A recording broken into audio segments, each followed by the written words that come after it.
ജനനായകൻ റിലീസാവുകയാണ്. ഞങ്ങളുടെ എല്ലാം വേണ്ടപ്പെട്ട രണ്ടുപേരും അതിലുണ്ടല്ലോ. താങ്കളും പിന്നെ ആരാ? വിജയ്. പിന്നെ ആരാ? അതെ, വളരെ എക്സൈറ്റഡ് ആണ്. എനിക്ക് അദ്ദേഹത്തിൻ്റെ കൂടെ സ്ക്രീൻ ടൈം സ്പെൻഡ് ചെയ്യാവുന്ന സമയം വളരെ മനോഹരമായിരുന്നു. നല്ല സീക്വൻസ് ആയിരുന്നു. എന്താണ് അതിലെ റോൾ? എന്താണ്? സയന്റിസ്റ്റ് മാത്രമേ റിവീൽ ചെയ്യാൻ പറ്റുള്ളൂ. ഈ ഓഫർ വന്നത് എങ്ങനെയായിരുന്നു? ഡയറക്ട്ലി ആണോ?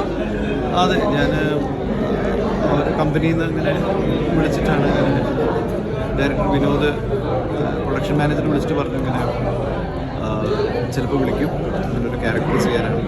ഒരു ക്യാമിയോ ആണ്, ഇമ്പോർട്ടൻറ്റ് ക്യാരക്ടറാണ്, വളരെ ഇമ്പോർട്ടൻറ്റ് ക്യാരക്ടറാണ്. വിളിക്കും. ശരി, എക്സൈറ്റഡ്. തീർച്ചയായിട്ടും. All the best. Yes, thank you very much.